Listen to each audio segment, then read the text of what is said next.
I'm Jenny Doughty, and my book, As for the Rose, is going to be published by Main Street Rag in 2026. As you can tell from my accent, I was not born in America. I was brought up in England, specifically in Yorkshire. And some of the poems in my book reflect that Yorkshire childhood. The first one I'm going to read today is called The Cleveland Hills, which is a range of hills in North Yorkshire where the moors are. So, the Cleveland Hills. Who should know eternity better than hills that live in geologic time? North Yorkshire has stored secrets, sea creatures since the Jurassic. Young green dales and cowslip meadows run now where mile-high ice sheets once groaned and ground, and dry stone walls enclose more sheep than people. The hills watch stone circles, castles and abbeys rise then ruin. Walk the moors from Helmsley to Revo on Roman causeways, see stones tumbled away, remains of Gothic arches like decayed teeth. An iron wind rushes over treeless scarps, through crooked thorn bushes bent to its will, over purple heather scrub, the rippled skin of crabgrass, and buffets stoic sheep that wait for feed while the slaughter truck chugs along the road.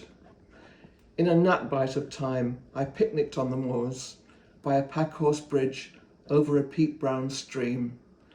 Father lit the primus stove to boil water for tea. Mother spread a picnic cloth while I searched in the beck for fossils, then lay back in the heather under clear sky and lark song, as if I were growing out of the earth. The second poem I'm going to read today is called October, and it celebrates the beginning of a new relationship in a new country after the death of my first husband, when I got together with my second husband. So, October. That first October, new relationship, we sat by the sea. No one else on the beach. This shining world seemed ours alone, a pair of sparrows nesting in the golden dome of a vast cathedral. Behind us, dune grass, purple ripe beach plums, bittersweet flavour of summer's end, two lives with all their loves and complications.